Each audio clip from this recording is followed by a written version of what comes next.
Welcome, fellow travelers, to a special Fireside chat episode of our podcast. As always, I'm your host and Dungeon Master Kyle, and joining me by the crackling fire tonight are our two esteemed companions from our campaign, Lily, the fearless Captain Tallis, and Josh, the enigmatic Ahree. So let's gather around the warmth of the fire and delve into tales of bravery, friendship, and the challenges that we face together on our journey. Sit back, relax, and enjoy this intimate conversation as we share stories from our adventures, some backstory, and reflect on the path that lies ahead. I'm gonna ask Lily, Tallis, tell us what's up with Tallis. Where's she come from? What is she all about? So Tallis is a really fun character to play as a relatively new player when it comes to D&D, because I really get to just focus on the narrative and her character arc without worrying too much about the mechanics. So she is a warlock and a fighter, but I'm not much of a talented character builder, so it's really fun to just kind of let the narrative go however it'll go and take levels however I see fit, just based on what I think her character needs in that moment, which has always been my favorite way to approach character design, and I think fits really well with the group that we've made. Absolutely. We like Tallis. She fits in perfectly. And I love it. What does Tallis think of the what's her stick on the crew here? Oh my goodness. I've never been more excited for an answer than this right now. Yeah. It's a good question, but it's a hard question because I have to think about so many different things. Well, maybe it's not just this very moment. Maybe it's about the progression that she's been on. I think when she started and was first introduced to this group, she was a little bit unsure of where she what her purpose was. Everybody else seemed like they knew what they were doing, and she was kind of out a little bit on the outside. But I think characters who have really welcomed her into the fold, I think Ahree has been a really big part of making her feel like the captain, which is a very exciting place for her to be. So perhaps more quickly than she expected, has fallen into this very comfortable feeling like she understands how the crew operates, feels like she understands how she can operate within the crew, and I think that's a good spot for her right now. And I have a feeling that it's not once things start to come to light and come to the surface, that it's not going to be 100% comfortable for her very much longer. And I think that's going to be a big source of tension, which is exciting. Tallis being uncomfortable is one of my favorite parts of this game so far. And there have been a few places where Tallis's character tension has been really beautifully crafted, Lily. Wow. It's been so... I think it's been very minimal with Saigon, but still builds really deeply into her character. But the stuff with Io, the openness and the vulnerability with Io that you've done is... Oh my goodness. I go back and forth on the value of not the value, but I go back and forth on romance in D&D sometimes, and yeah. I can't anymore because I just feel like I've experienced something really great, and it's what your player brings to the table. It's because Tallis is so... Tallis is this unbelievably strong character in so many different ways, and one of the only ways that you beautifully convey any weakness in that character is she's got feels for this person. And I think it's really telling of Kyle too, by the way. Kyle, who's made characters that I have loved. but the way that it's such this beautiful juxtaposition with Tallis, that this incredible, powerful, dominating persona, but she likes them, and it's nice, it's so sweet, and it's so endearing. It's one of my favorite parts of this whole campaign so far. Oh, thank you.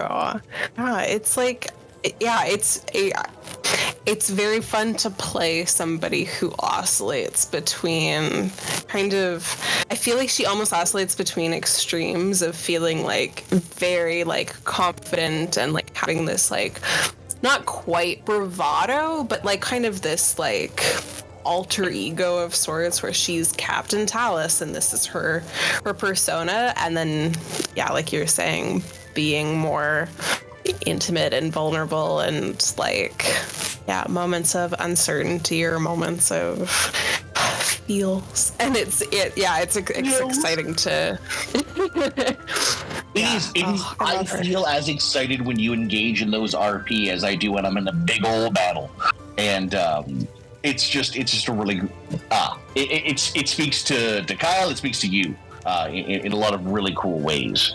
Though I gotta say, I am still really stoked to see Tallis have a combat killer moment.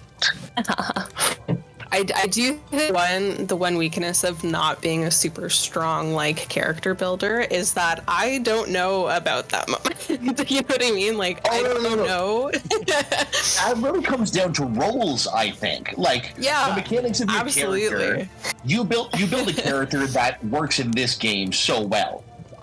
I would hope you would never change a thing. I feel like it's a really complimentary character approach that works for everybody, and apparently for you, I think it seems. So if that works for everybody, then great.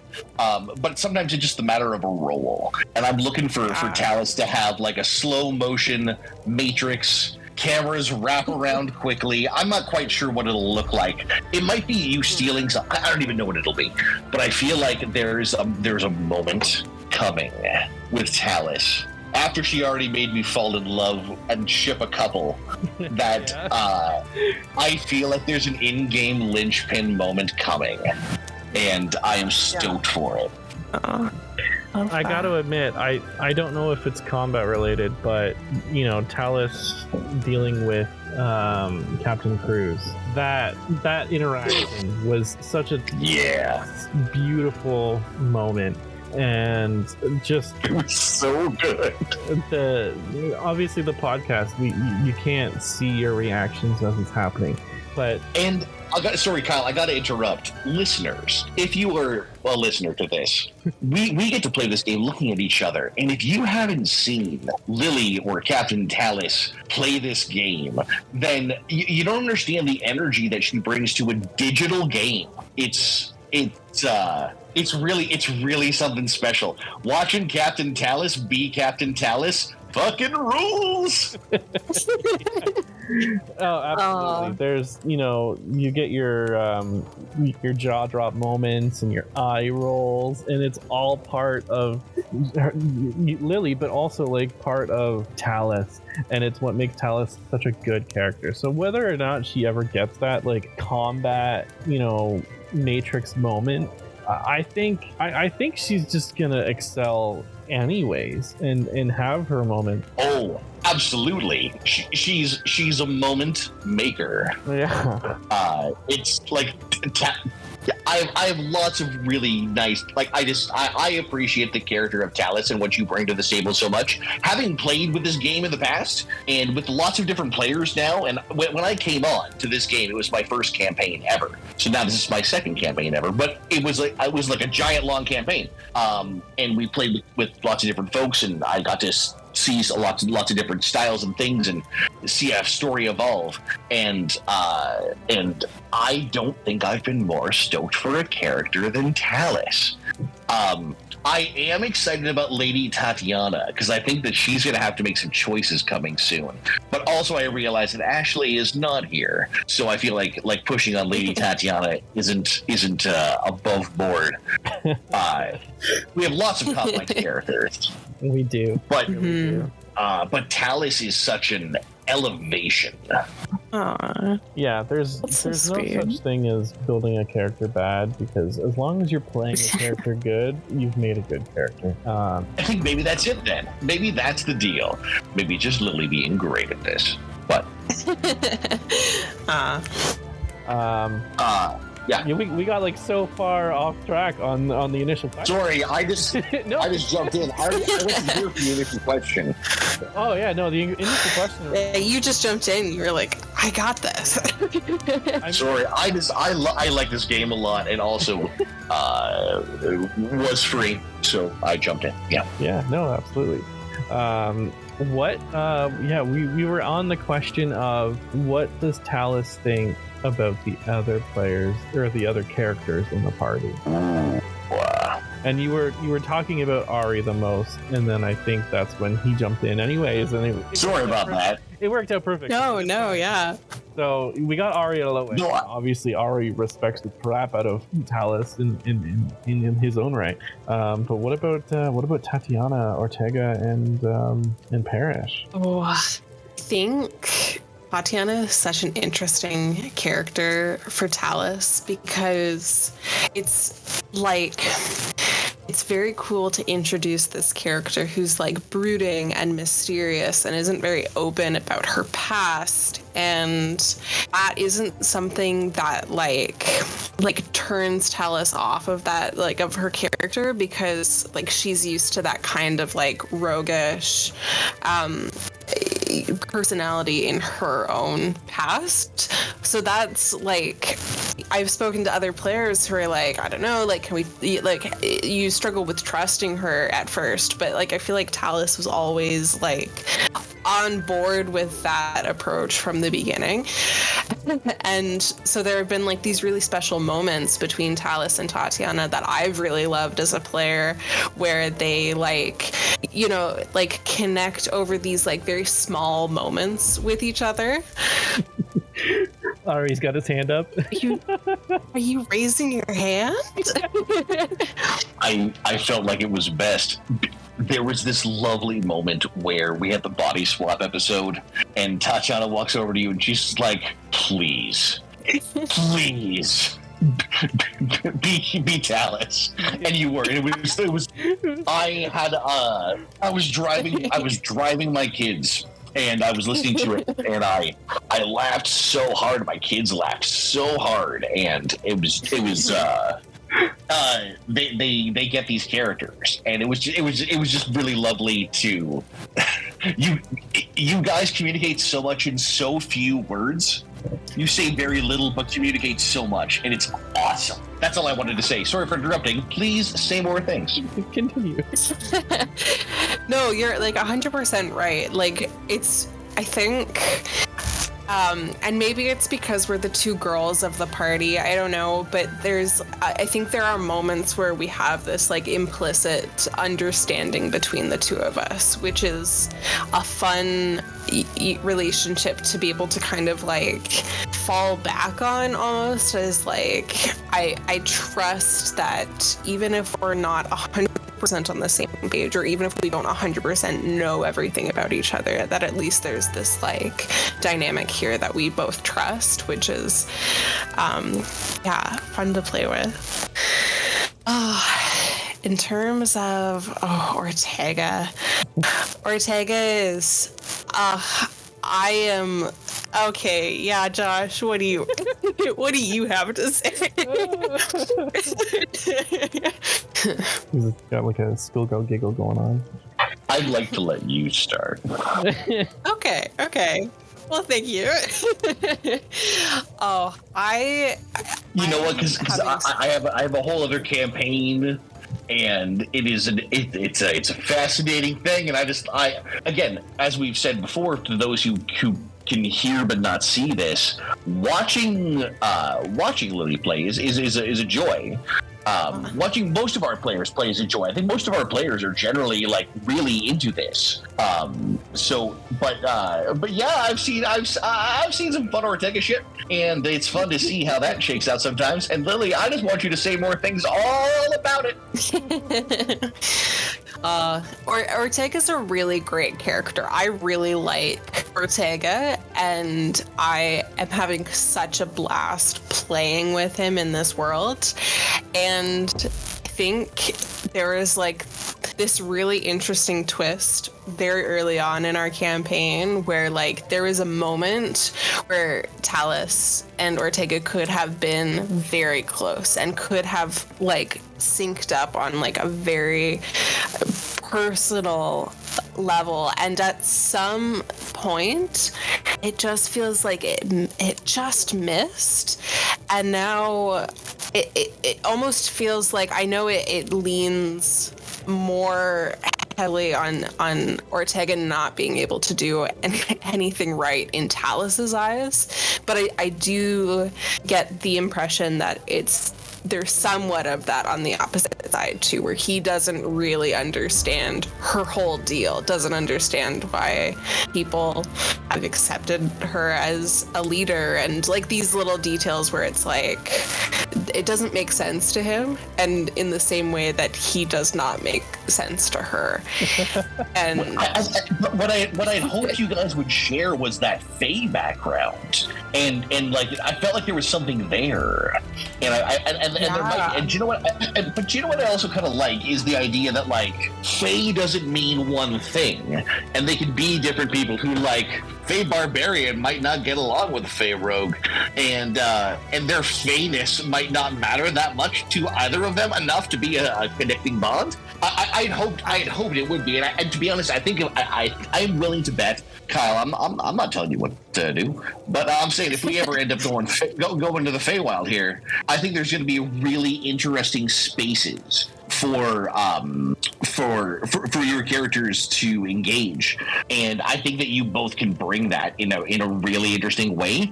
And I am very excited to buy a new pillow-oriented chair to put my feet up and watch all that shit go down. Oh yeah, absolutely. And that's the thing, right? Like the difference between Ortega's Fae and Tallis' Fae is something it will come up in the game, but Tallis has said like abruptly that she's from the material plane. Like this is her Fae blood is completely different than the Fae blood from Ortega, who is from the Fae. Right. Right. Of course. I forgot that. Yeah, as the game progresses, like if we do end up in the Fae, and honestly, it's not out of the realm of possibility. So, yeah, it's going to be interesting to see, even just how Ortega, if he's going to be there for that moment, or for Tallis. Dealing with like, hey, like I'm Fae, but this is not who I am. So yeah, that's gonna it's really interesting to see that we have a Fae person who is Fae touched and leaning into that space, and someone who's from the Fae realm and leaning into the human space. That's a really, I think, a lovely juxtaposition that actually, to be honest, kind of underscores some of the thematic resonance between Tallis and Ortega. That actually lines up well. Yeah, absolutely. It was a very fun surprise for me as a player coming into this space and realizing that Niall was also playing Hexblood and had some of these like as soon as I started looking into the Hexblood, and I was like, oh, Hexblade Warlock would be a very fun character to play. And finding out that Niall had this Hexblood but had taken it in a completely different narrative direction was like really exciting to see how that would play out. And I think that's probably where some of that like Discord came from, of like almost like trying to relate on that level and failing because they had such different experiences and couldn't necessarily relate to each other yet on that way. Very exciting. Yet I think that's there. I definitely think there's something there for sure. I like that there's seeds there to explore. Mm-hmm. Oh, absolutely.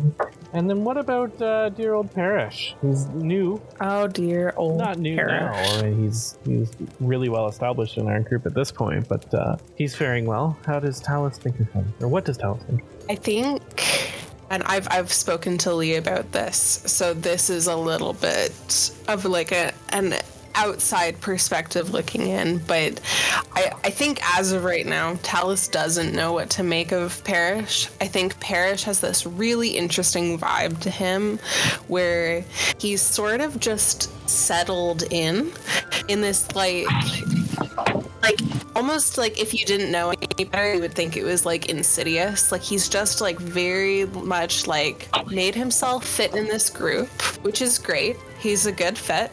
We're all happy that he's here. He does cool things. We're all fine with this. But there's this kind of like, I don't know, there's like an edginess to it where it's like, I don't know what your whole deal is. You're here, but you've got other motivations going on. So why are you here?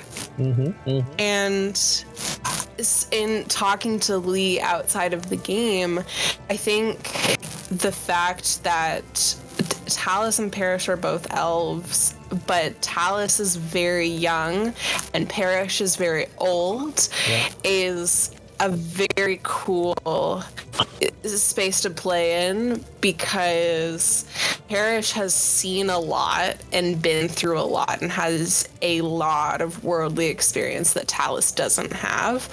But the last thing Tallis wants to be told is that she doesn't have as much experience as anybody else. She wants everybody to know that she's been through stuff too. And I think there's a little bit of conflict there where she doesn't want to hear about all the wars that you've lived through. Like she's got her own stuff going on kind of thing. So. She's a young captain, you know, like, because you're not just like Tallis has never been a middle of the pack person. Tallis leads, Tallis runs the show, and I think anything that resonates with her personally in terms of the Elden thing, and is like, well, have you considered, like, might have a bit of a pushback to it, and I feel like that's just like that's Tallis 101, and it's such a cool thing to see with you and Parrish. Absolutely. And just Parrish being somebody who really wants to help others almost to a fault, and to be that like a supporting role to the point where the only thing that he needs is to be needed by other people, I think it'll push him into a position where he wants to help so badly, and Tallis is maybe a person who needs help but does not want to feel that way. And that's very scary for her. She doesn't want to feel like she needs help.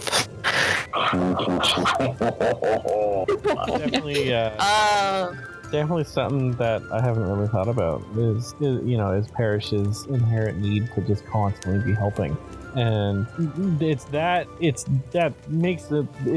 makes him such a good cleric. But there's so many other things that he's dealing with in his own morality and his own beliefs in. And I think it's not out of the realm of canon to say that like he deals even in the game he's talked about the Raven Queen, and obviously he's not here right now, but dealing with the Raven Queen is so much more. There's so much more to it, and his need to help is stemming from his religion with the Raven Queen.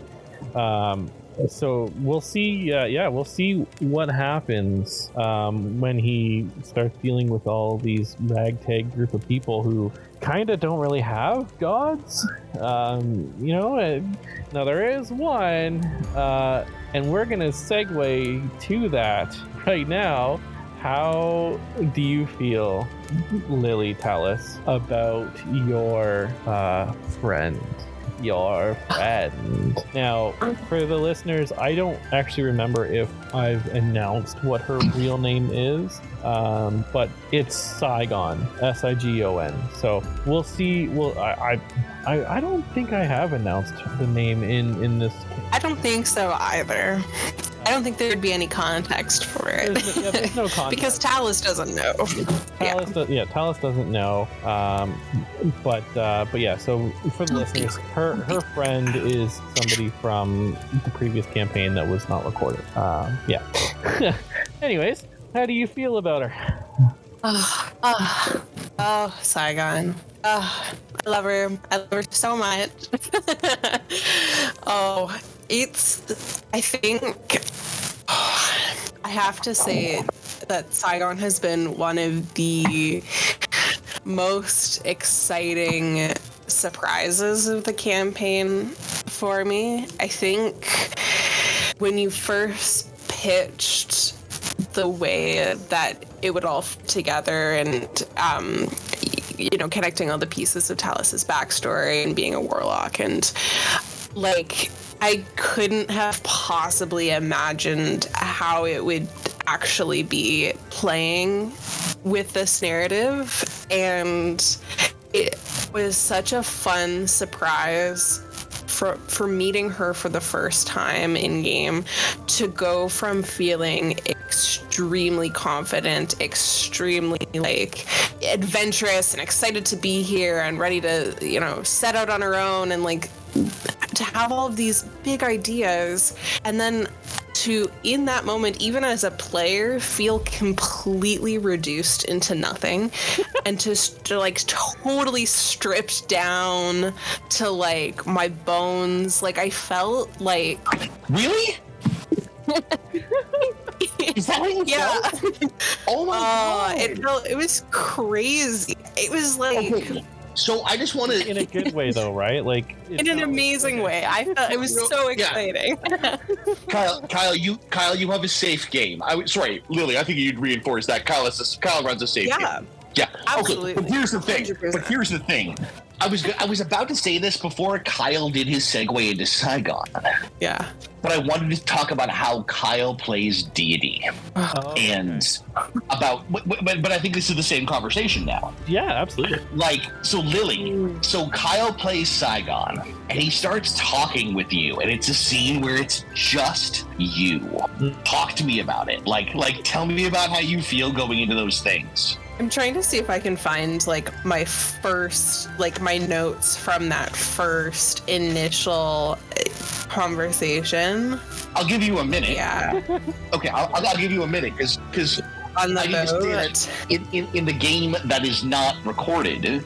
But our game to level 20, and we're doing this this 2-shot now, and I was telling my partner how much. Because Ragnar got to talk to Avandra, and I felt emotional about it. And because I've seen Kyle run different deities, different deity relationships, I would say. Mm-hmm. But I have also, I don't know, there is something about when Ragnar gets to interact with Avandra, and when I get to do that as a player, where I feel very alert, my skin has extra skin. It's just nervousness, and there's something. Exactly. Okay, tell me everything about it, because no one else is feeling. No, 100%. Oh my gosh. It's I'm a furious note taker, but I don't take useful notes. I only take notes about how Tallis is feeling in any given moment. It's purely reactive. It's it's like this desperate need to like record exactly how I felt in a moment rather than any information or context. So it's a D&D journal, and it matters. It's good. It's really important, okay? But I don't know how else to put this other than when I'm writing about interactions with Saigon, the font is different because my hand takes on a different quality where I'm just trying to get it down because I'm like still processing what's happening and I'm like, wait, okay, this is fine. It's like this like a very like ritualistic like repetition of like safe like thoughts of like, this is gonna be okay, she's helping me, this is gonna be good, and I'm helping her, but really by helping her she's helping me, so it's gonna be fine. And it's like this very like, it has a very like anxious, obsessive, neurotic feeling to it, their relationship. I initially thought of it as almost like an abusive relationship in the fact that obviously Tallis is being emotionally manipulated by this patron who is just saying whatever to get her to stay in this space, and Tallis at this point genuinely believes everything Saigon has to say, everything. Yeah, but it's not like Tallis isn't dumb. It's Saigon is insidious. Yeah. And is very deceitful and controlling. It was different because Saigon was in the game that was not recorded, and it had a presence there. But her relationship with you is different, and it shows a level of masterful manipulation. Because there is something that too, meta-wise, as a player, to see Tallis, this so strong character, feel this doubt or feel this pull down, this rock around her ankle. Mm-hmm. It's there's this heartbreaking element to it. And it's played well. You play it very well. But like holy smokes. So when you have you listened back to any of the podcasts where you do a conversation with Saigon? I'm too afraid to. I'm worried that I'm going to say something crazy. And it's going to be like, oh my God, why did I say that? Because I feel like I like totally black out in these interactions and I'm just like, I need to say whatever I need to say to get her approval right now because I'm so scared of what she could do to me. Oh, yeah. Like, I think that's amazing. And to be honest, I feel seen right now because I blacked out when I had conversations with Avandra as Ragbeer. Yeah. I've never heard I feel very seen. Where it becomes this thing of such importance. The only time I've ever felt like that, I used to be in a jazz band and I'd play saxophone and we'd just be like improvising and going nuts and we'd all get locked in and you'd kind of black out and you wouldn't know what you played until you heard it back. Right. And when I do Avandra with Kyle, I get that blackout. I get that this is so important. I've never taken a single note of I have all over my original notebook from last season a giant half-page thing that says awesome convo with Avandra, and that's all it says. I can't remember it. I can't remember any of it. But to be honest, I can because they were deeply meaningful. Yeah. Absolutely. I love doing deity work with Kyle and it's something that like Kyle, you're great at RP, but there are places where you are particularly like unfair to other DMs. And this, I think, is one of them. Is the way that you do deity work with characters who have that as like a not D&D, deity, where you do deity. Yeah, where you do deity work with characters who have it as a defining attribute to their trajectory, and it's deeply meaningful. It's so great. I got to admit, I've played, Dungeons and Dragons for quite some time, and that was one of the things that I was always missing. Was I made a paladin. My first character was in 5e at least. My first character was a Bahamut-born paladin, silver dragon-born paladin follower of Bahamut. And my DM, I love my DM. He was a fantastic DM. He's a great guy, but of course. My character would always want to pray to Bahamut, or having that communication, that line open where he felt heard. Anytime that happened, there was never really a communication. And so honestly, I don't take credit for the DD work, because really Matt Mercer is the one that he's got it all down pat, and I just follow in his footsteps. There's no credit that I can take for doing something that he. But those aren't those aren't footsteps, man. That's like watching someone do parkour. And being footstep. Yeah, I'm saying you deliver it at a really high, at least in my experience, for years now. Your deity work is delivered at a really high experience that moved me through. And dude, we did the one shot or the two shot starting last week, right? Yeah, this is being recorded, obviously. And no spoilers. Oh, cool. Can I talk about the first part of it or no? Well, it's going to be it's going to be released after this, so. But you can. I'll let you. I know what you're. All I'm saying is that Ragnar gets to talk with Avandra. It's at the beginning of the first episode. Y'all are fine. It's not a spoiler. Y'all are good. You're willing to put 10 minutes into an episode. You're fine. But I can't believe, personally as a player, what it meant to me to talk to Avandra again. And Kyle, I feel like Avandra and Ragnar have a special way of talking, and I feel like you DM that particular deity in such a different way from any other character. Like you do with all your characters. That's not what I'm saying, but it is a character I bond so deeply with, and to revisit that, it felt so great. I just felt wonderful having an opportunity to talk with Avandra again, and to do Ragbir's real voice, and which I never do ever, and probably it's different than it used to be, but it was just to what Lily said, where sometimes when you're doing these things and you're so deeply in the moment, it's like you're blacking out, and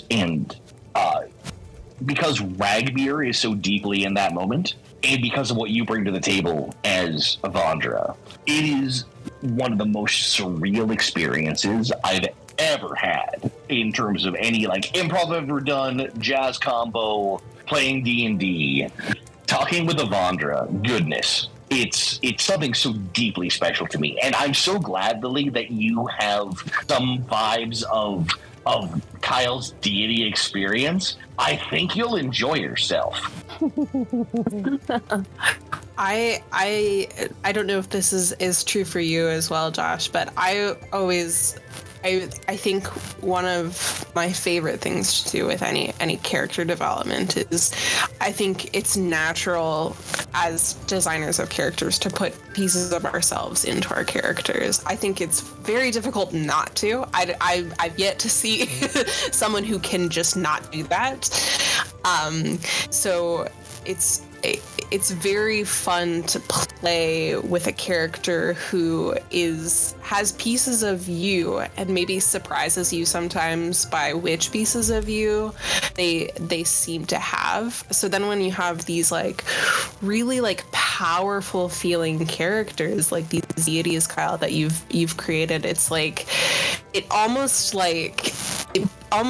bleeds past the character for a moment, where you feel really just it's beamed to your center, right? You've gone straight through the character and you've come to my heart as the player, and man, I have never felt more cool. seen.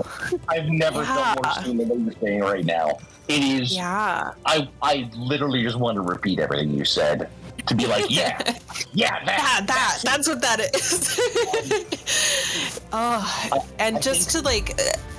Yes. I feel very lucky, I have to say. I feel very lucky to have found a group where I feel like that's the kind of game that we can play. I've played in much smaller ways. I've played, like the first 1 or 2 sessions of a campaign that hasn't gone anywhere, and it just feels so lacking because you don't feel that like freedom to really like feel out a character and say, where is this gonna go? I don't know yet. We're gonna figure it out together, and feel like you can grow with your character and grow with your fellow players. It's hard to find a table where you can be a character. I think it's harder to find a table where you can be a character that changes. Yeah. And that's always been Kyle's table. And there's room for you to both simultaneously be very deep into your character currently and to see a vision for the character that can grow and be different and be harshly different if need be. It's an empowering table that Kyle's built. And I think that when you start dealing with deities, it's really like you're dealing with the soul of a character. It bypasses like, oh shoot, they're fighting with the guards. Like it's not the same. It's not the same conflict when you're dealing with the character with a deity power that looks into your heart. Yeah, much higher stakes. Yeah, and it's building off of Millie, your comment about how you've never been a part of a group that like you can feel like parts of you have been put into this character and other NPC character work. I think that there is another NPC in the game that maybe has a little bit more affection to Tallis. What? As you go completely red. Obviously, we all know what I'm talking about. IO. Are we talking IO? We talking about okay. I am taking over the conversation for but a moment. Go ahead. All right, let's go. Kyle, you've created a narrative space that with Lily, the way you've done Tallis, creates so many cute moments. I'm gonna die. If you could overdose on cuteness like it was cocaine, I would be a dead person. There's been loving stolen glances. There's been hot breath. There's been past notes and eye contact beyond physical contact. Eye contact beyond physical contact. It's Kyle, you're romantic as hell, my man. But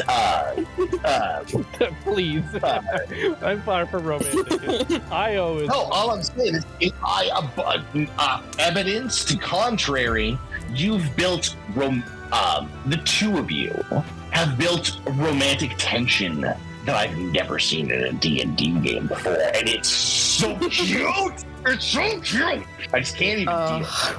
It's so deeply lovely and shares in such vulnerability of both characters. It's it feels perfect. And I gotta say, like, there's two things. So, firstly, obviously, Io in our campaign is the daughter of Fjord and Jester. In the actual book campaign called Another Deep, Io Jabi is just a character. She's not anything special. She's just another party. There's absolutely no connection between anything that Matt Mercer and his party has created to Io Jabi, other than the fact that they exist in the same world. So the other thing that I want to build on is anything that I have done with Io has been and felt, to me personally, so natural and like, obviously, yeah, I plan to make her Jester's daughter, but beyond that, like, it's not like that was it. That was it. And like session one, like the first session maybe it wasn't the first session, it was one of the first couple sessions, but there was a moment that was basically shared between Io and Tallis that I was like, okay, like there's something there between those two. and I talked with Lily, like, out of game. I was like, this is something that, like, as a character, like, you said this about Tallis, and about Io, and it just sort of like progressively happened, and I was like, okay, well, I can take this and I can, break its neck and literally, make lemonade out of lemons and turn this into a huge plot, narrative and overarching thing. And I was like, at any step of the way, I was like, if you're not comfortable, like, this can get turned off. It's not a done deal by any sense of the word. And I just kept putting it in there, and just the reactions that we were getting from Lily were just perfect. And I was like, okay, like, this is clearly like this is happening. This is a relationship that's adorable and completely unplanned, and I'm here for it. So she's doing it right now, and this is what listeners can't see. Is when Lily like pulls up her sweater over her nose, and gets all the feels on her face. And for all of us, no one is cheering. Like, no one could be cheering for this more than everyone around this table. I'm here for it. But oh my goodness, and Kyle, I love the flexibility that you like to see that and just be like, oh yeah, it's lovely. One of my things was, and it's actually funny because Ashley, she talked to me outside of the campaign, and she basically said that she wanted to have a romance this campaign. And I was like, yeah, sure, whatever. And then she was like, I'm gonna romance Ortega, and I'm like, oh, okay, like, go nuts. But it was just one of those situations that just sort of happened, and I was like totally unplanned for it, and I was like, okay, yeah, this has happened. Romance in campaigns to me has always been something that I'm not actually sure I know how to handle. I think, listen, I know Lee's not here, but I think you've got another one coming, man. Does anyone else feel like Ahree bearish stuff? It has. Yes.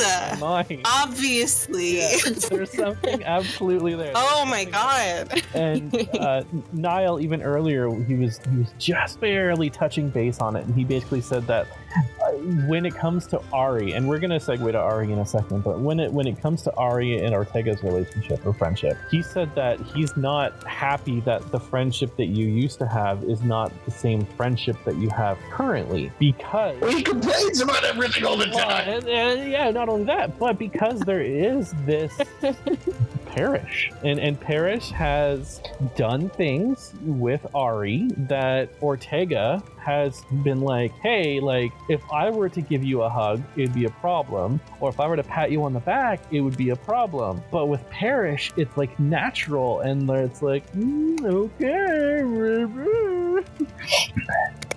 Yeah, I think I'm so excited to talk about this. This is great, because I haven't talked about this with either of them, so I'm going to talk about it with two other people instead. With two other people in That's crazy, because I've talked about this with Lee for sure. Really? Because I have not, honestly. Yes. So here's the thing to remember, and listen, and like, we can edit this out maybe, I don't know, but like, I've had some health issues over the last few months, so I have been a bit off of the Discord and a bit less engaged with players, and generally speaking, the time we're the most connected is the times that we are playing. And which, again, everyone's so respectful and so loving and so kind, and I would like to throw that out there again, that everyone, like, this is a lovely table of people, let alone players. But I have not yet got to talk to Lee about where this is going. And to be honest, I don't think that I will. I think that we should continue to play in the moments. Well, we'll get to it later. But there is something uniquely special there that I haven't experienced with in a D&D playthrough before. Well, I mean, what are you grabbing there, Lily? Like, Lily, what do you what is it? It's all the things. No, go ahead. We haven't breached it. I was just gonna say, on that note, joining a group of people to play D&D is something that I've never really done before, especially not a group of people that I've never had the privilege of meeting before. So this was like a very new experience for me. And coming in, I would never would have predicted that there would be a romance with my character. Certainly never. That is not something that I saw coming. And it just, yeah, Kyle, to your point, happened like there are times that I'm playing this game and I forget that I'm like an active participant, because it almost feels like I'm watching a piece of media where I'm falling in love with these characters, and I forget that I'm part of the story and I have to keep, like, you know what I mean? So it's like it felt as natural as like falling in love with a character in a TV show, and just like, you know, that connection being something that I could like actually pursue, because when I made comments, it was like, oh, now that's real. That has consequences, and I can't just drop something like that. And yeah, it has been so pleasant, and like truly the highlight of my experience so far is every session being like, all right, what's Io doing today? Because that's all I care about right Nothing now. else matters. I need Io. Yeah. And yeah, I think it was maybe session 3 that I put a heart next to her name for the first time, and I was like, oh, I love her. She's the best. Oh my goodness. That's awesome. And just I think the catalyst with that budding relationship, which is obviously now in full bloom at this point, was when she left and left you the letter. That was just mind blowing. And like, obviously, like in the game, Tallis has given Io a letter, and we've shared our letters. And, I like, Io is never going to announce it because she has no reason to. But yeah, no, there is a real letter, to the listeners, in case you were wondering. There is a real letter, but you'll never know. But I will say it's sweet, it's adorable, and I'm here for it. And having Io leave with that letter, like I said, it was such a good catalyst.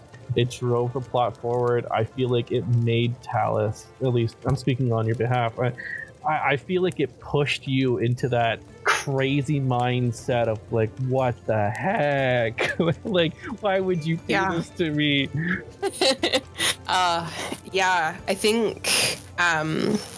think there was, in addition to that being a really good character, like, relationship moment, I also feel like that was a pretty significant moment for Alice's overall motivation. I think up to that point, she was kind of just like going with the flow of like, you guys saw a vision? Sure, let's go to Bazzoxan. We can take my ship. That's fine. Like, very much like just feeling the beats as they were landing. And I think that was the first moment where Tallis really felt like, oh, now I feel like I have something at stake here, and I'm invested in what happens next, and I want to be like a force on what happens next. And I think that really, propelled her forward in a really special way.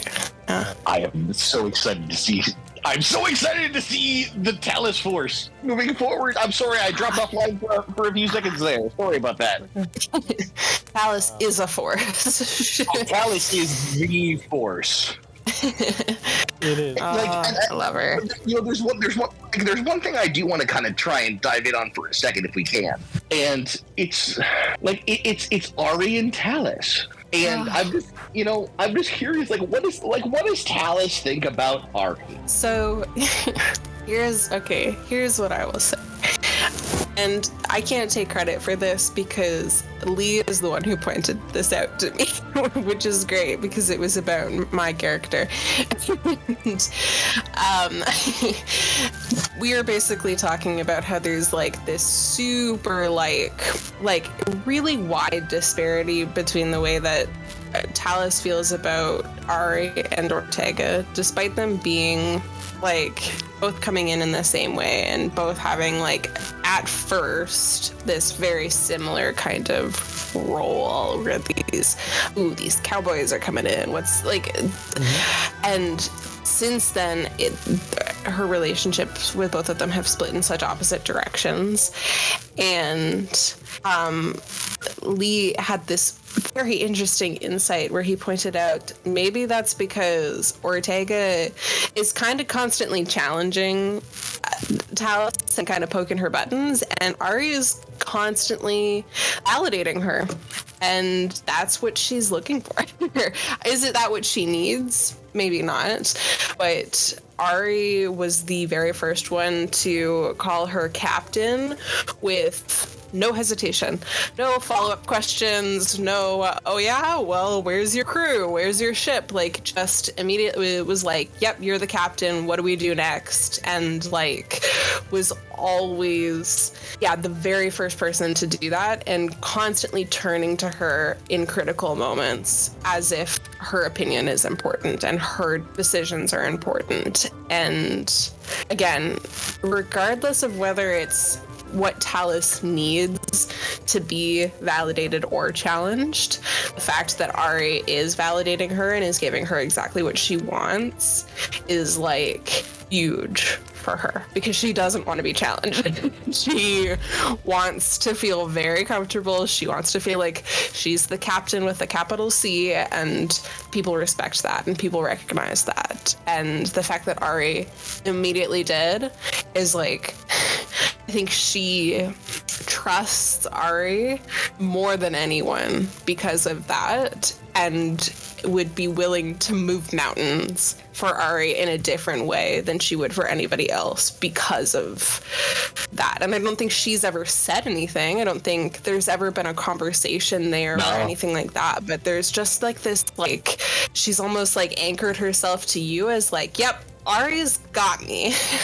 That's at least one person that I can trust is not going to randomly interrogate me or randomly screw me over or randomly decide that I'm not worthy of this. Like, she just trusts that you're like a solid thing that she can cling to, and she's gonna cling. She's a clinger.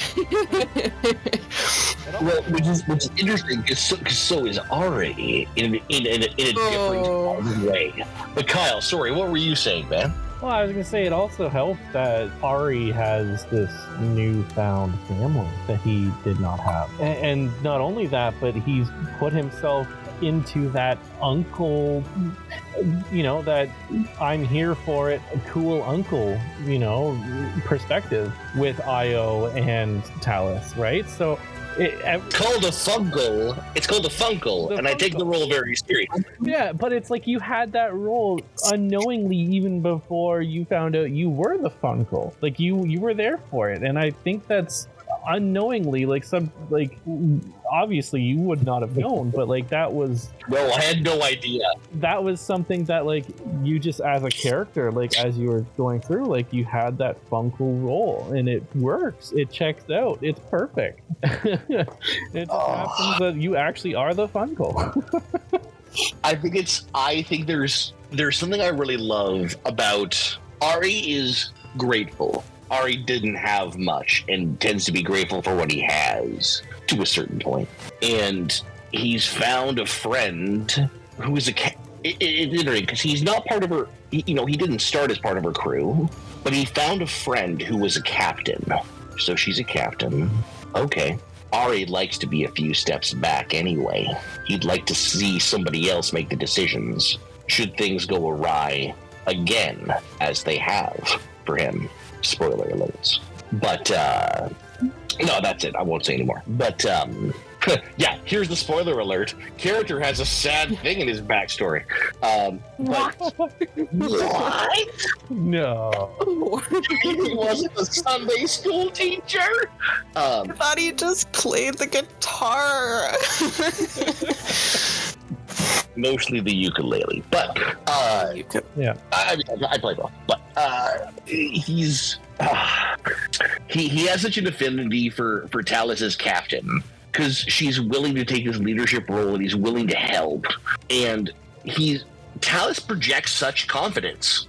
She projects such strength without having to have giant biceps or without having to squeeze somebody down. She does it by her words, and she does it by her raw charismatic force. And and to a bard, to a gunslinger bard, that's if someone's going to call themselves captain and does that, then that's your captain, especially when she backs it up time after time after time. If she hadn't backed it up, this would have been a different thing. But Tallis Tallis regularly makes choices that highlight people, and it's something that really attracts Ahree, who's come from a place of vulnerability and poverty. And to see someone who calls herself a captain, do you know what? Fine. If you call yourself a captain and act like that, then I think Ahree's part of the crew. He's been part of crews before that have gone so badly, and I think being part of a crew is the best thing he's ever known. So I don't know if he has a big, giant, long-term plan outside of being part of the best crew, but when he wasn't part of a crew, things were bad. And when he was part of a partnership with Ortega, things were better. But being part of a crew, that's where Ahree lives. And that lets Ahree feel free. That's awesome. I'm gonna throw up. Oh my gosh. I'm sorry. I apologize. What? Okay. More importantly, what's Ahree's charisma? Ahree's charisma is pretty high. What's pretty high?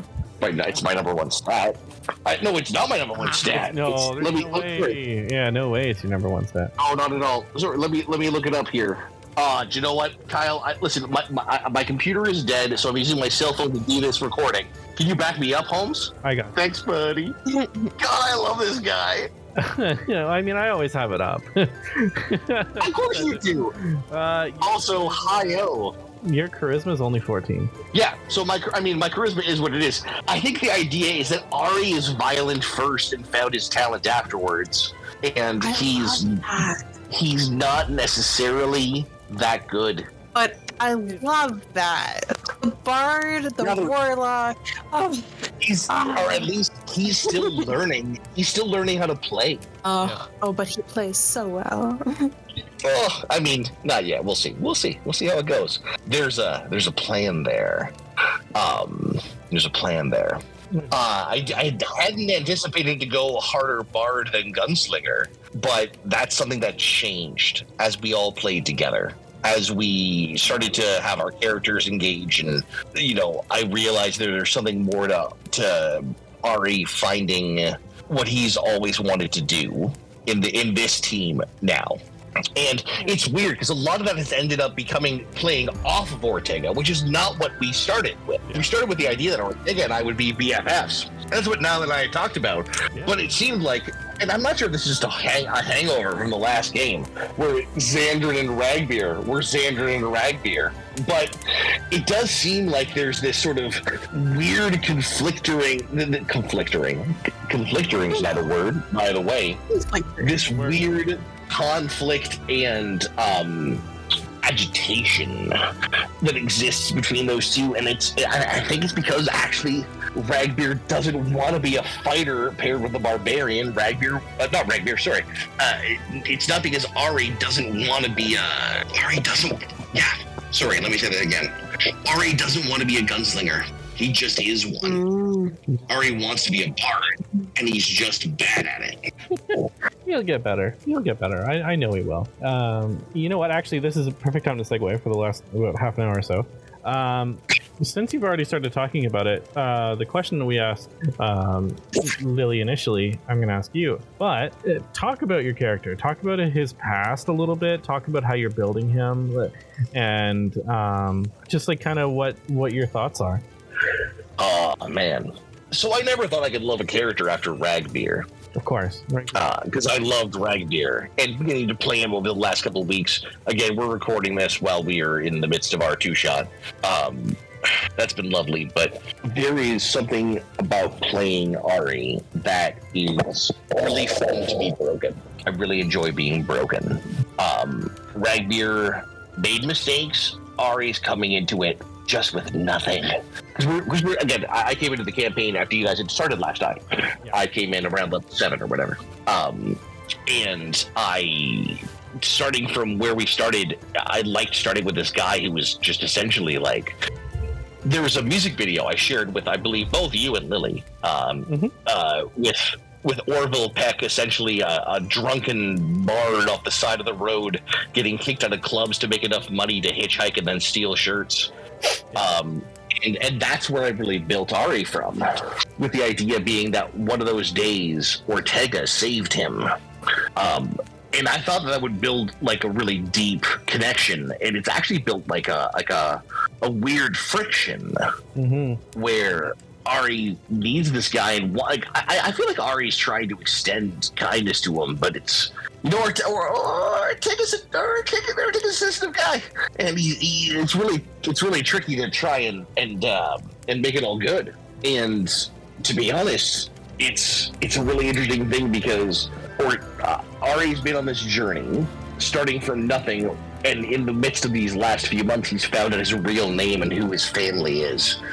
And I still remember the first game we played with Lee, which might be the first time I started falling in love with Lee as both a human and a player. I love that man deeply, and he had said something about like an important nocturne, which is Ahree, the name I had picked for Ahree as his real tiefling name was Nocturne. And Lee said it out of nowhere, and it blew my mind. That he picked that out, and I don't think it actually made the podcast. I think that line got cut. Well, the Nocturne line, I don't actually. I think what happened during that area was, yeah, I think there was a lot of like background issues going on, or something to that effect, or there was like it was said at a point where I think it was maybe almost like a meta, and it wasn't actually like meant for the campaign. And I may have cut it. If I didn't cut it, I would love to know the timestamp of the episode, and it would be great because it's fantastic. But yeah, no, it was. If it was cut, it was not like an accidental cut. Like it would have been cut on a specific purpose. Interesting. Tricky. I do. Yeah, I mean, I do feel bad because like that's kind of how things went. But yeah. Now, Lily, I know that we have a certain amount of time left. Kyle, can you give me a 5-minute heads up so I can introduce a subject that isn't on your cards? Oh, I don't have cards. I needed to know. He's got them. He's hiding them. It's actually very small little cards that he's looking at every time you're not looking. Yeah, I'm looking down at the cards. He folds them up real tiny, like the little the little question box from our non-existent viewers. Yeah, give me any other questions you got, but I do have a question for you. Okay, well, so I mean, obviously, like the questions that I've been asking were, how do you feel about the other players or the other characters in the party? That's been a big one, obviously, and I haven't gotten to talk about Lady Tatiana yet. Yes, yeah, and here's the thing: if Ahree swung that way, like, damn, that's the dream, right? Or at least that's the dream he knows. Okay, yeah. And there is Ashley plays powerful, understated powerful women in a way that I've never seen anybody else.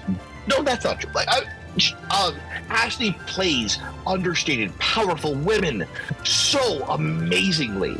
Like, I've never seen it. It's crazy. And with like a pithy comment, she can somehow cut down Ahree and somehow make him feel like $1 million in the same comment. Ashley brings so much to every line of dialogue and in this game. Damn, yeah, it's not fair, generally speaking, but he is intimidated and scared of Tatiana, and they haven't really had a chance to connect yet. They don't have that And Ahree sees the connectivity between Tatiana and Tallis. And he sees that they are close, and that's his captain, so clearly this is part of the crew. But I think right now, Ahree mostly relates to Tatiana in relationship to Tallis, and we haven't had much of a chance to do something beyond that yet. Ahree stands a few steps back, at least he tries to. And I'm trying to in this campaign to try and stand a few steps back, and let some of the other moments move forward. But so I think there's a lot of space for Tatiana and I don't know exactly what that looks like yet. But I do think that it will end up being, I want to get away from gender role things, but forgive me for a moment. But do you know when a girl has two best friends and one's a guy and one's a girl? And that guy and that girl don't always get along the best. Yeah, sure. I feel okay. So I'm not trying to be gendery here, but I am trying to talk about a social dynamic, and that social dynamic, I think, might get real. So we'll see how that goes. Because I think that I think it's going to be interesting to see how Tallis, or rather how Ahree's having a captain plays out with having a captain who's a best friend, and Ahree's short on those. And I guess it's a even weirder dynamic. You know, you're talking about being like the guy best friend. For Tatiana, you have best friend, bestie. Yeah, just a bestie. Tatiana, you went from like, yeah, she's cool, like, yeah, whatever, and then all of a sudden she turns around, she's like, I'm gonna sleep with Ortega, and you get that, you know, he comes to you pretty much right after, like, yeah, did you see what we just did? We're super happy about it, and it's like, well, yeah, no, that's great and all, like, so now it's like you have that unfortunate detachment where it's like, oh, you know, if there, you know, something happens, is your allegiance going to lie to your intimidation with Tatiana and the best friendship that she has with Tallis? Or is it going to be with this fractions jaded friendship that you have with Ortega that's slowly diminishing because you have your own... I never wanted that to diminish, man. I thought we were going to be besties in this campaign. Well, no, obviously, like, you guys are all, you know, you guys are going to have that, you know, bestie rapport with each other. I keep trying to build bestie rapport. I keep trying to like be like, this, and he's like, yeah, well, what's that terrible thing you did once? And I'm like, fuck, I don't know, man. It seems as though he's got a lot of unfortunate resentment, and we'll see how it plays out. It's gonna be affecting multiple peoples in the party for sure. And Ortega is a bit of a wild card in this party. he's great. Oh, Lily, no, Lily. He's a tank. Tell me what you think about that. He's needed. I'm just saying, having a little bit of resentment is kind of fun. I enjoy doing it towards Ortega. It's great. Highly recommend it. If we could all just get on that train, that would be great. Yeah, he is. It's so funny because in viewing, I think Ortega and Ahree's relationship is so good. It's so good, and literally every time there's an interaction between you two, I just feel my skin melting off my bones. It's just like an excellent, fantastic dynamic. I'm always happy to be there, but it's so cool to see this friendship kind of slowly falling apart. Not based on any kind of specific trigger, but just kind of circumstance. Yeah. And then seeing both of you in character trying to fix it, and your efforts going almost completely unnoticed by the other person. Right? And that's insane. Ortega does little things that Ahree doesn't notice, and Ahree does little things that Ortega doesn't notice. And I feel like everybody else is like, what is happening? Just open your eyes, like, oh my gosh.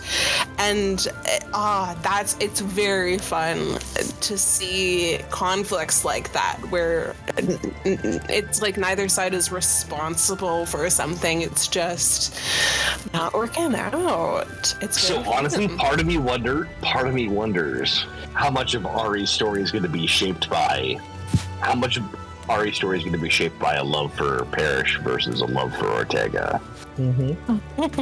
It's a different, obviously it's a different kind of love. It's gonna be... No, they're totally different.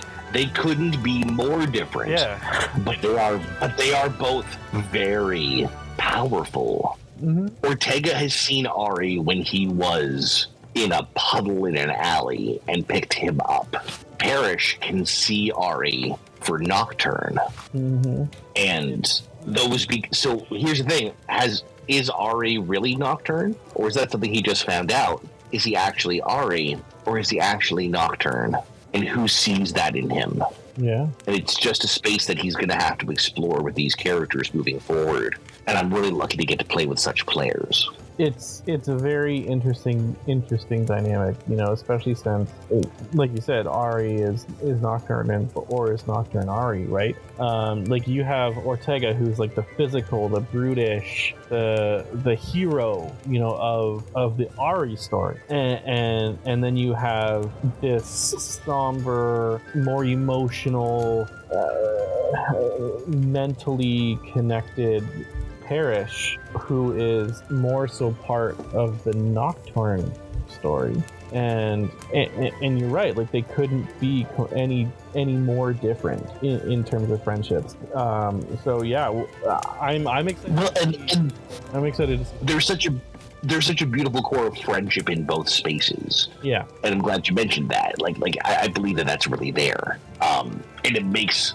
I think it's just going to build a complicated space. And, Ahree's got some backstory that we haven't gotten to yet that is going to throw a real dash of spice on this recipe. But, pardon? Oh, I love spice. I think everyone loves the spice.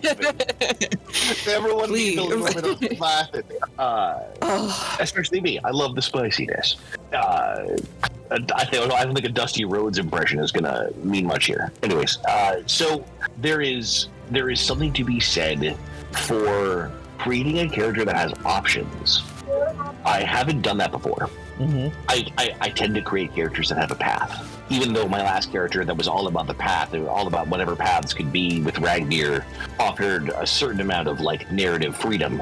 I haven't done this before in terms of a narrative freedom that involves different players. And I'm really curious to see where this is going to end up and where this is going to bring him.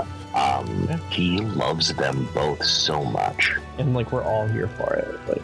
It's fun. And it's so obvious. This is my favorite part. I feel so honored and lucky and grateful to play with a group of people whose narratives are directly intertwined with each other, and that makes everybody really invested in everybody else's characters. That's such an exciting game to be a part of, and I think it makes the narratives more rich, because any interaction that anybody has with each other, I'm like, wait until this impacts the rest of the plot. It's very exciting. And honestly, anytime Ahree speaks with Ortega or Parrish, I'm like, what was that? That's exciting. It's just an absolute pleasure to be a part of this and watch these things happen in real time. It's so great to have you in this game, Lily. I'm so happy to be here. It's a lot of fun. We had a unique style game, and I'm like, man, Kyle's bringing in a new player. How's that going to work? Oh, and now I just Kyle's got it, because I know how to. The authenticity and presence you bring to our games is so joy-giving. Yeah, and just a lovely thing to have. You're one of the very best players I've ever played D&D with, and it's great to have you at our table. Thank you. We have about Our table. Yeah, it's our table. Our table. Yeah, it's her table as much as it's mine. No. We have about 10 minutes or so left. So, Josh, if you want to ask that question, then absolutely now's the time. And then we're gonna finish off with one or two more questions from me. Do you know what? Jump to your questions. I think, to be honest, what the questions I had have been covered in the conversation we've just had. Look at that. This is for both of you, since Lily, you didn't have a chance to answer yet. In terms of just campaign moments, what have been your very, very top, most memorable favorite moments in the campaign? Can't do this. I can't. You can do it. You can do it. Listen, we'll record another one. If you forget something, we can get back to it later. Oh my god. We'll do honorable mentions at the end of the campaign or something. Oh no. Oh. Okay. Oh. There have been so many moments. I can't do it. It's too much. Ugh. Well, how about this? Okay. Lily, I've got two moments that came to mind quickly. Why don't I throw those out there, and then you let me know what you think after. Please. Okay, cool. So, two moments that really come to mind for me. I really loved the underwater dungeon was still something that I love. I love dungeon crawls in D&D. It's not something we do a ton of, and I really enjoyed that. And then we had this whole competitive aspect with the other party while learning character pieces about the other party. Yeah, like I described Kyle's DMing as zero wasted motion, because like when he brings things in, they are characters, or they all add a richness to what we're playing, and I've just loved that. And the underwater crawl is still one of my favorite things, where we're like just the underwater condition and the way that impacted our gameplay was a fun twist to a crawl. And so I loved that. I really, really loved the underwater mission that we did. My other favorite moment still is when Tallis saw Io, and no one else did, and she tried to sneak away, and then Ahree followed her just a little bit. It is one of my very favorite character moments that I've ever played in this game, and just to be part of it. And I hope it didn't like, I wasn't trying to direct the scene or anything like that, and like I hope it was still like your vibe, and my vibe.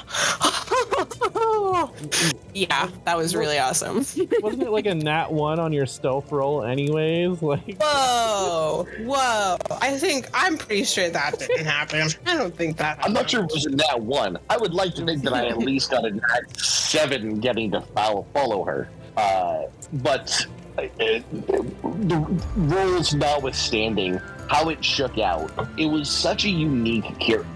For Ahree to be able to share in such a vulnerable moment, I wanted to be present, but I didn't want to run it. I wanted to step aside, and I wanted to just experience it. And because I ended up having such a deep story connection with Io 2 and the people that she was there with like my whole family connection, which I had, like, there was this romance hook that dived into such an important part of my character story.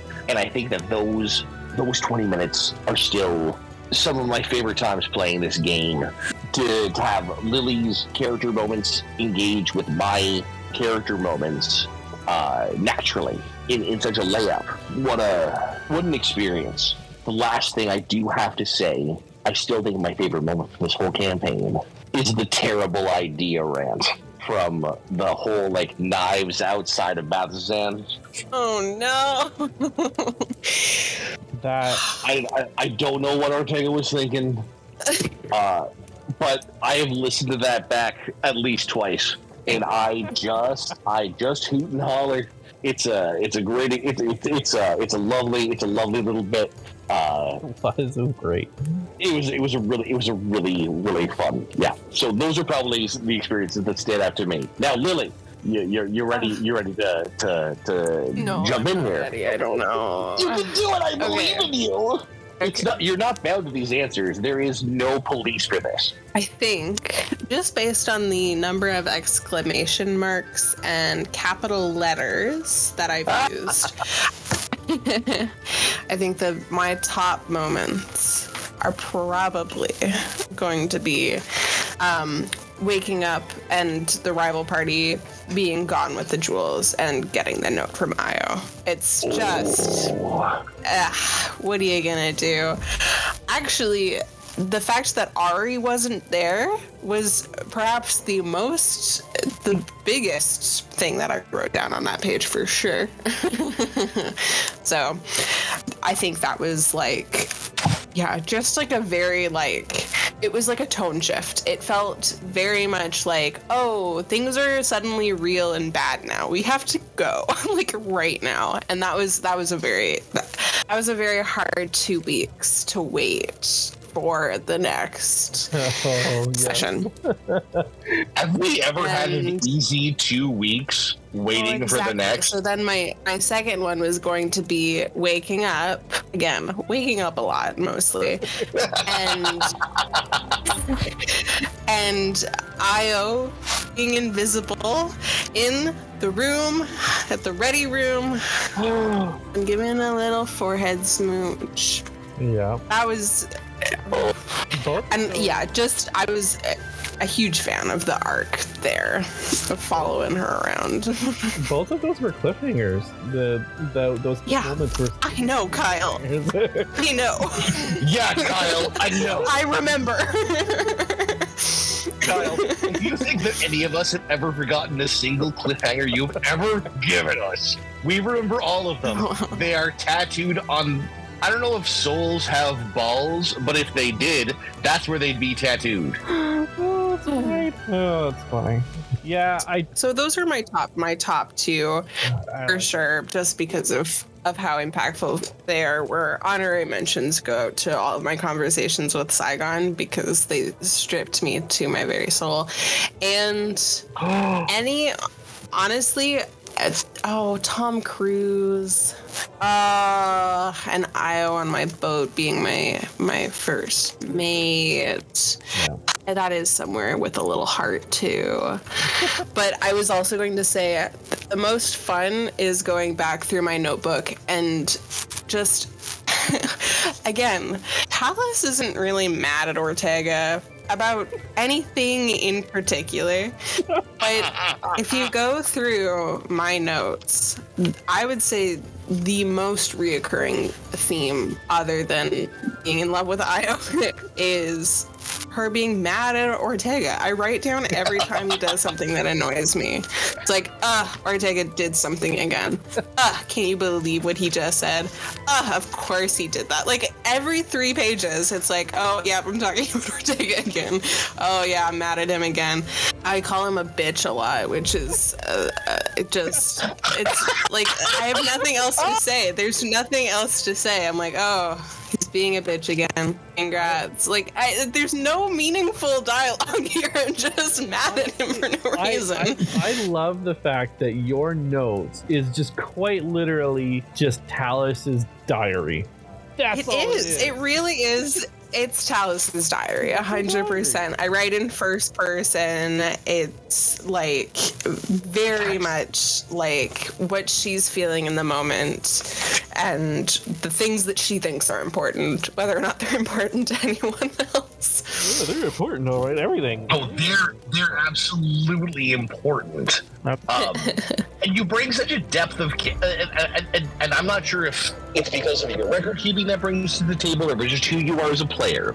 But you are so deeply connected to our moment, but you're also so deeply connected to what's happened before. And you bring continuity through your character, and that's something really special as a narrative partner with you, where like you bring continuity through just being, and that's so cool. That's so cool to not be like Oh, whatever. I could go on, and I will later. But but I really enjoy the way that Tallis sees our characters as whole characters. Tallis sees Ahree for who he is, all of him that she knows about. And she sees Ortega for all he is, and Tatiana for all she is, and Parrish for all he is, and your character's narrative and the way that you bring it forward in our game presents our other characters in their fullest versions. And it's so cool, and it gives us so much to bounce off of. Yeah, like it's cool as hell. Just awesome. I'm having such a blast. Like I've never played D&D with characters who don't feel like static 2D, images like these.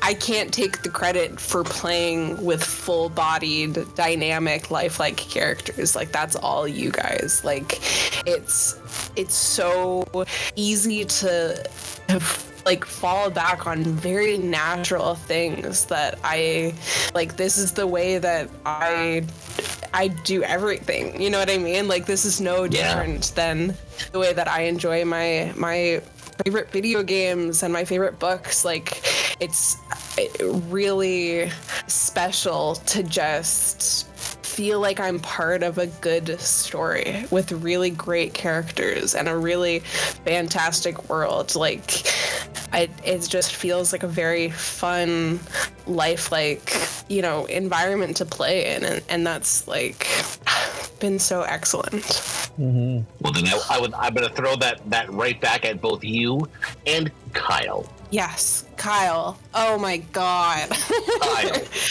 Kyle, listen, I don't want you to have to bleep out a bunch of stuff, but I have a hard time describing your DMing without swearing a whole bunch. It's then let me put it in a single phrase. Your DMing has meant a lot to me as a person who cares about characters. Thank you. You're totally welcome. It's I am constantly humbled by the whole party. There's so many nice things that you all say to me, and the only thing that I can say back is I don't do anything. You guys make all the story. You guys do all of the role play.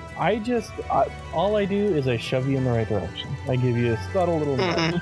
And without the players, there'd be no role play, right? And so the way I do characters is just because it's the way you guys do characters. And well, I like your nudges. Well, I appreciate that. Thank you. I appreciate you. Thank you, Kyle. Yeah, you're welcome.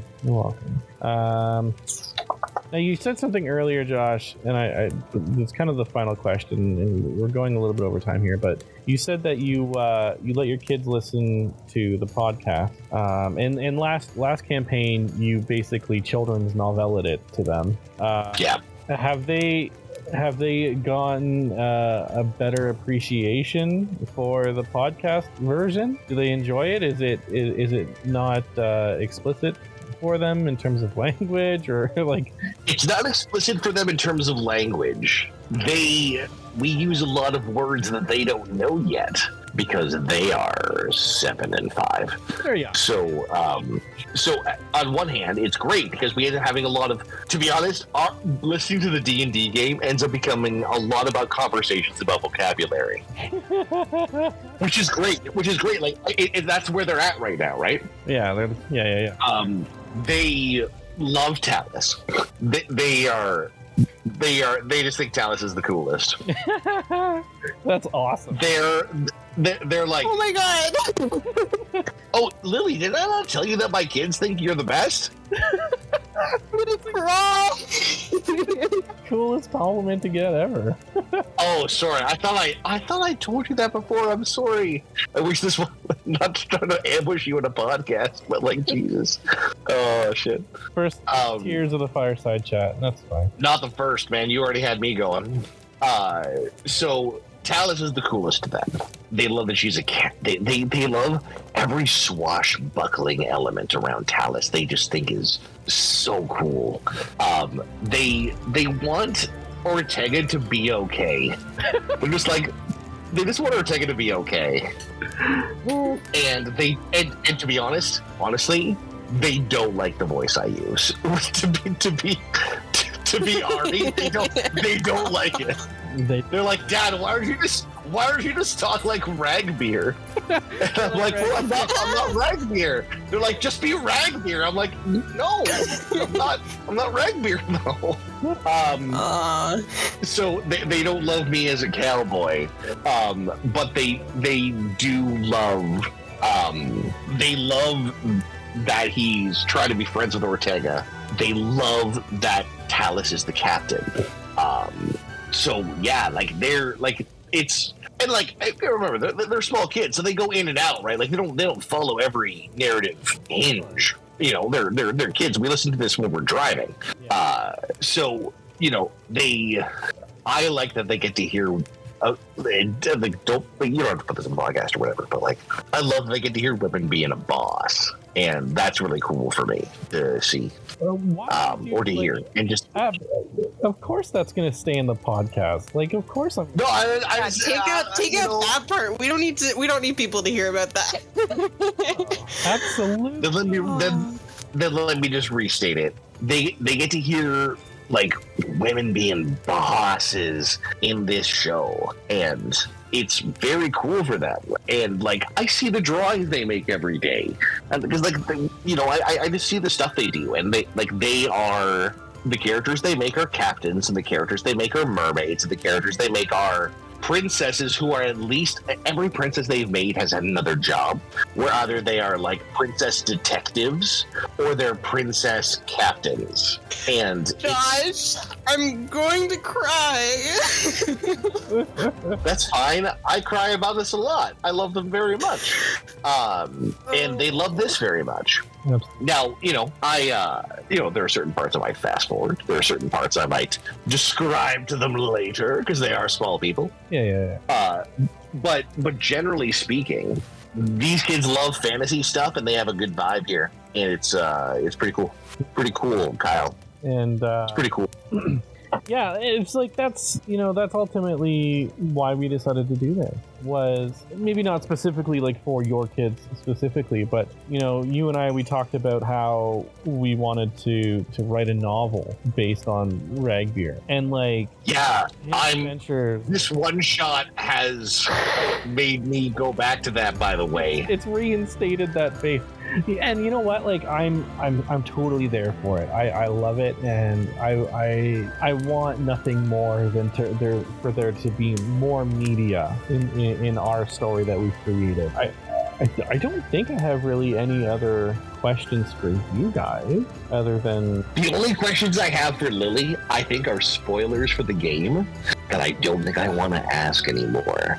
I think I'd rather be along for the ride. Yeah, absolutely. Tell me what the questions are, and I won't answer them. You really want to know what the questions are? Oh, absolutely.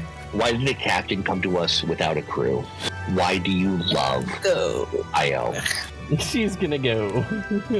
Why do you love my niece? Oh, he's asking that as like always. And last one, are you okay? Oh, jeez. Yeah, those are some. And that's why these aren't the questions we ask right now, but those are my questions. Those are questions like specifically like Ahree has, I think, more so than just Josh to Lily. Oh yeah, no, sorry, no, I don't know. Oh, sorry, Lily. Do you know what? I should probably apologize for mostly communicating to you as a person through the conduit of a character. I'm sorry about that. Interesting. Oh, I love it. Speaking directly to Lily, you're awesome. I'm so glad you're in this game. I'm so glad that you're part of this community, and I really, really have a great time playing with you. Thanks. You rock. These are too nice to me. Oh my god. I honestly,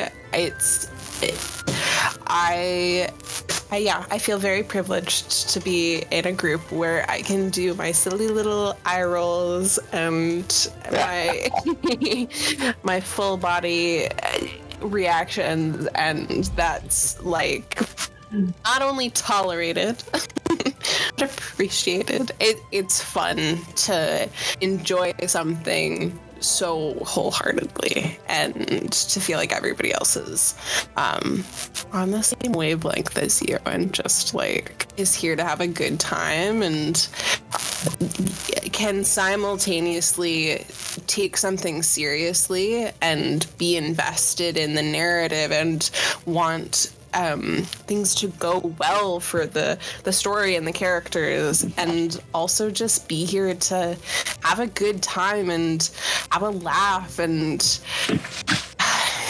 yeah, I feel very lucky. So do we. Yeah. So do we.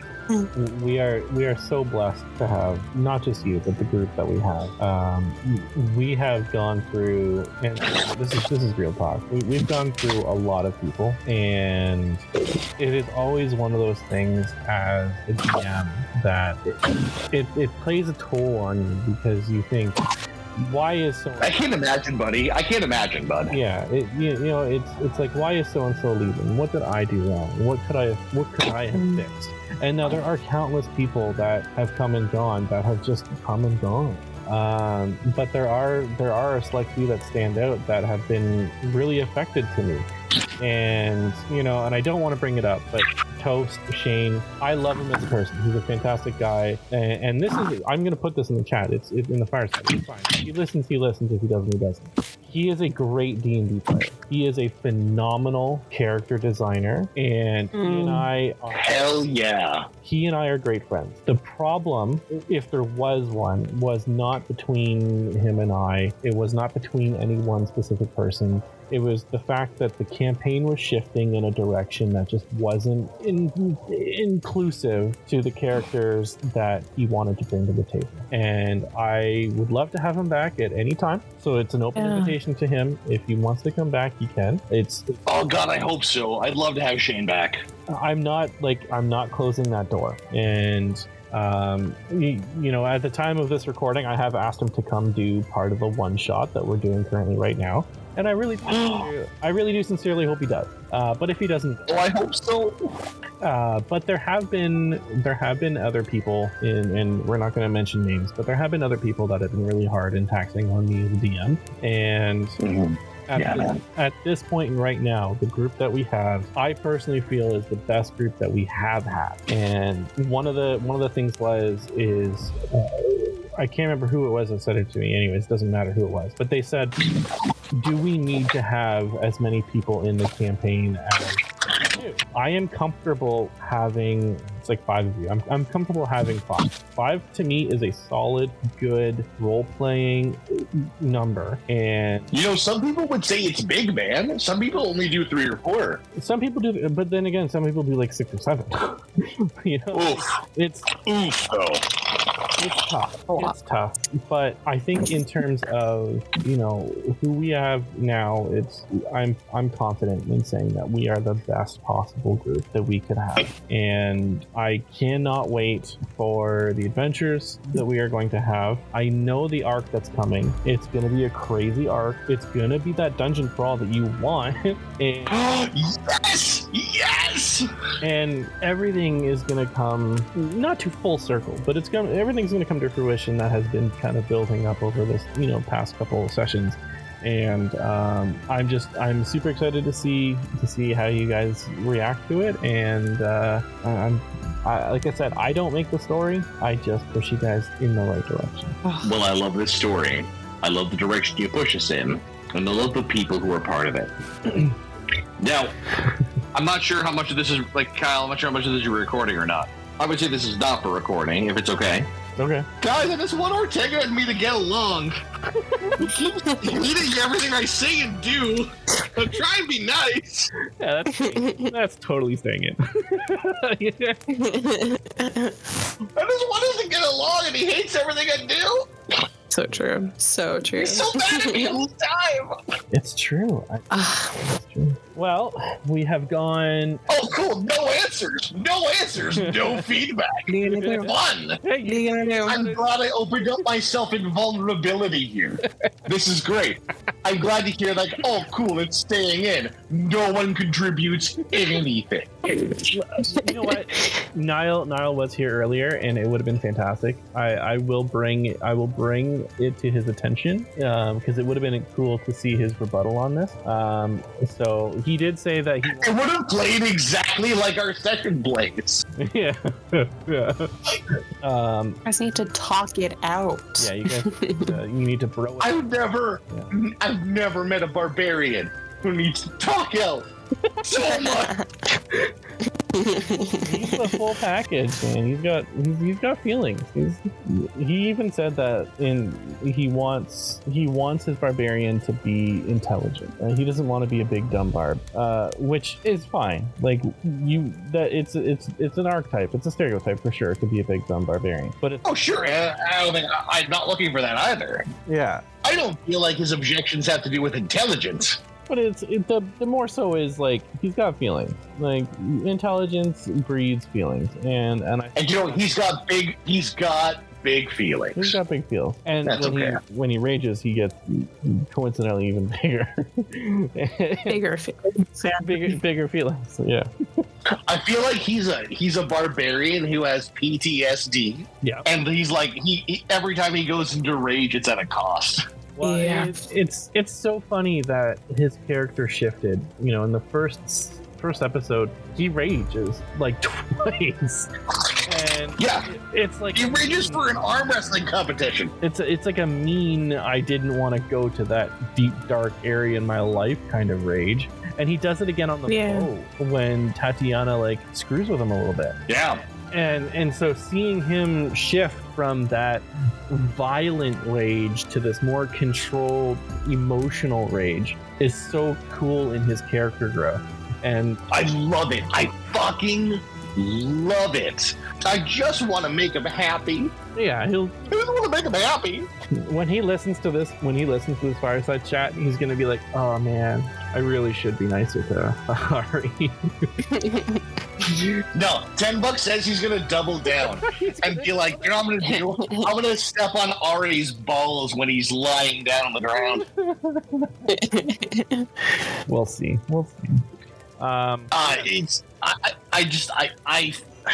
I've never done never mind. We'll do this in the next Fireside. But I've never done romance in D&D before. Yeah. And I feel like I might be on a track. I haven't talked with Lee about this, so I shouldn't be over assuming. Honestly, like Lily, you've talked with Lee about this more than I have. Yeah, this is true. I'm very invested. It's because of do you think he likes me? It's because of their chats alone that we decided to do the Fireside. And I wasn't involved in half of these chats, but like Lee approached me, he was like, yeah, we need to do a Fireside. And I was hoping he'd be here for the inaugural one, but of course he doesn't have, he's not here. He just moved to Ottawa. I don't care. Now just had a baby and he was here. But I would love to have this kind of conversation with Lee as well. Because there are things to talk about. Mm-hmm. Well, we're at about 2.5 hours of recording, so. Oh gosh, let's call this night. I think we're gonna call it for the night. This is a good first Fireside chat for sure. A lot of laughter, a lot of tears. Definitely what I wanted to have, and it was good to get, a little bit of insight and perspective on a couple of our players, thoughts and feelings on the campaign and on other characters. And I'm here for it. I love it. I think it's a fun thing that, we can do more of. And I hope to have different people on, and not just me all the time, but hey, we'll see how it goes. Cal, I feel like you said maybe 10 words in this entire podcast. Oh, I'm sure I just said more right there. But yeah, no, it's really. I feel like this is one of the first times you and I have gotten to really chat about this game. This was good having both of you on here. And what an honest, like, what a pleasure, what a treat, what a joy. Yeah, the fact I was telling friends and family about the Fireside chat, and my dad specifically was like, so let me get this straight. You're playing a nerd game with a bunch of nerds, yes. And you've paused your nerd game to play a different nerd game for a shorter period of time. Yep. And now you've paused that to talk about playing your nerd game instead of just playing it. And I said yes. And we're all having a very good time. Guys got it. Oh. I'm like, correct. What are we missing here? Yes. And I just like, it's such a good time, and it's so exciting to play with people who are like, oh, you want to talk about our characters outside of the game? For real? Oh my god, I love that. Right. Exactly. It's not just your your character that you play every 2 weeks. It's somebody that you really pour your heart and soul into. And like, I know I'm speaking from experience. Like, I'm currently in a campaign that I am playing characters in that I have zero connection with. And like, one of them literally died, and I was like, okay, I'll just do the next character. And like, that's fine, because like, to me, like, as a DM, I'm getting all that fixed from this campaign, that the other campaign I can just be a mindless character and I can play. Like, I don't have that investment in characters. But like, if any one of our characters died, I would need like a day. I'd need a day. It'd be some like therapy. Yeah, like Tatiana technically died. We didn't even I wasn't there for that. And Ahree wasn't technically there for that, but like, that was a thing that like, it happened. It was like, so many changes had happened like at that session, and then she just happened to come back. It was, thank God. There was plans in motion. Let's put it that way. But now that she's back, she's kind of seen that other side of the world, and if you've noticed, she's got a little bit more feralness to her. She does. I've noticed, which is awesome. So I do hope that the next Fireside chat that we do, I do hope that she's going to be part of it, because I would love for her to just explain everything that's going on with Tatiana. Listen, I won't even be on that fire chat just so I can hear all of it. You can hear it. Yeah. And edit out what you feel. But what a really lovely joy it was talking with the three of you tonight, or talking to the two of you tonight. This was like, it's fun. I'm literally a professional writer, and I don't have words. You guys are great, and you mean a lot to me. Thank you so much for bringing your awesome creative energies to what we do. Love you guys. Yeah, thank you, Josh. You guys are so talented. What a joy it is to play this game with you. The same goes to you, man. It's when you were away for a couple of weeks, the game genuinely didn't feel the same. And no, 100%. It was tough. Nah, you guys are fine. I mean, no. In the edit, maybe, but like, we were playing, and it's like halfway through, we're like, man, we need Ahree here.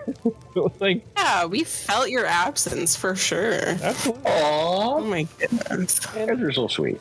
And like, obviously, like, I'm editing the sessions a different way now than I used to be, and I feel like if I were editing the sessions the way I am doing now while you were absent, I genuinely think that the viewers would also know that there was a time when you physically were not at the table, and I feel like that would have been crappy, and I did the best I could to like edit it and make it seem like it was fluid and this, that, and the other thing. But like, well, you're a talented editor and you create great content. The content is you. You guys are the content. I am just like I said, I'm just the guy that hits record. That's all I do. Well, that's categorically untrue, but not something I will argue with you right now. I want to say how much it's been lovely to do. All I really want to say is how lovely it's been to do this tonight. This has been a lovely thing to do. Thank you both so much. I gotta go now. Yeah. I have to. I'm holding a phone, so I'm doing a heart too. But like, imagine there's right up to the. Yeah. Thank you both so much. You guys are great, and I'm gonna log off now. Thank you for a wonderful night, and thank you for a wonderful game that continues on. Of course. I'll see you next week. Cheers, y'all. Bye. Okay, well, with that, I think I'm gonna end the stream at least, and we will see each other again. You and I at least next week, but for the listeners, whenever this comes out, I don't know what we got a lot of editing to do on this one, but that's okay because I have fun. Anything you want to say before I quit? Oh. I think so. I'm bad at these kinds of things. Just feel very lucky to be part of such an amazing story with such amazing people. Well, we're lucky to have you. So with that, ending the recording, and have fun, everybody, and see you next time.